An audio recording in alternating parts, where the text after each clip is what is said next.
Historia de la justicia penal militar. La justicia penal militar tiene sus antecedentes más remotos en el derecho romano con las normas que regían a las legiones. 1492 llega la corona española a tierras desconocidas y junto a ella la justicia penal militar.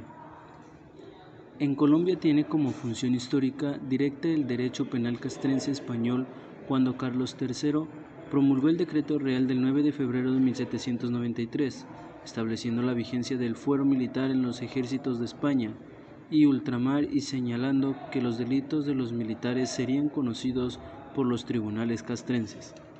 La justicia penal militar comenzó a cobrar vida propia bajo el mando del general Francisco de Paula Santander, el hombre de las leyes, primero como vicepresidente de Colombia en ausencia del libertador presidente, luego en su segunda administración, 1833-1837, y por último cuando recibió del secretario de guerra.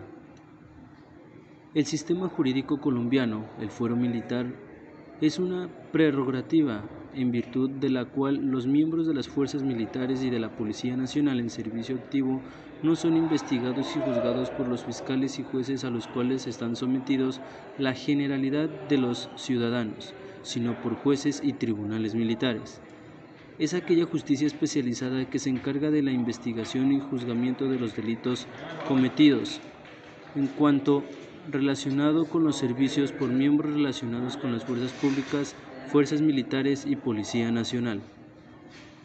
Una norma rectora es el mismo principio pero elevada a la categoría de ley.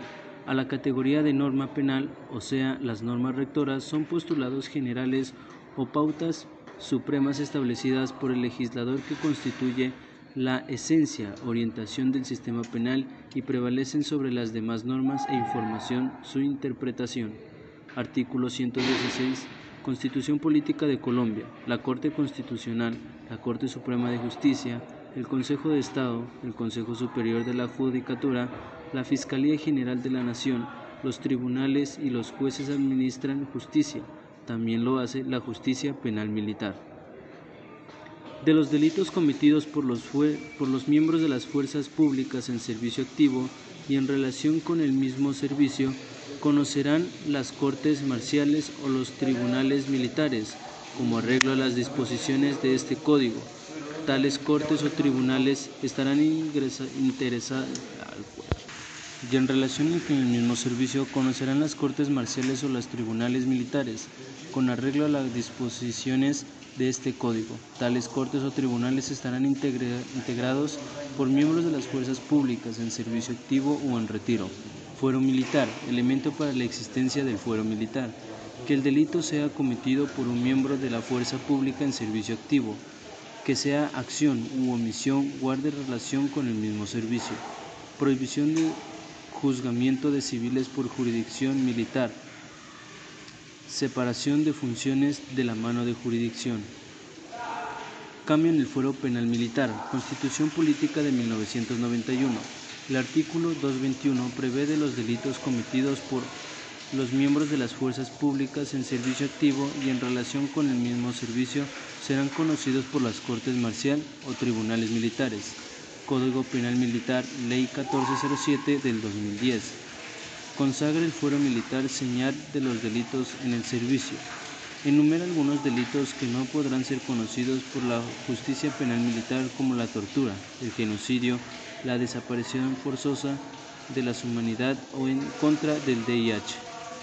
Acto Legislativo 02 del 12 que forma el fuero militar. Crea un tribunal para la fuerza pública. La justicia penal militar no conocerá ciertos delitos.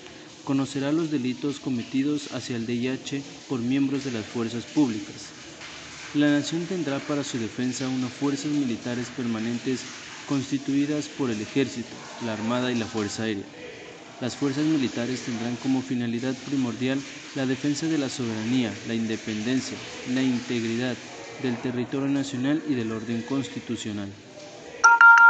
Artículo 28. Función penal. La ley organizará el cuerpo de la policía. La Policía Nacional es un cuerpo armado permanente de naturaleza civil, a cargo de la nación, cuyo fin primordial es mantenimiento de las condiciones necesarias para el ejercicio de los derechos y libertades públicas y para asegurar que los habitantes de Colombia convivan en paz. Principios y reglas fundamentales. Artículo 6, dignidad humana. Artículo 7, legalidad. Artículo 8, favorabilidad. Artículo 10, igualdad. Artículo 11, prohibición de doble incriminación. Artículo 12, principios de las sanciones penales. Gracias por ver el video.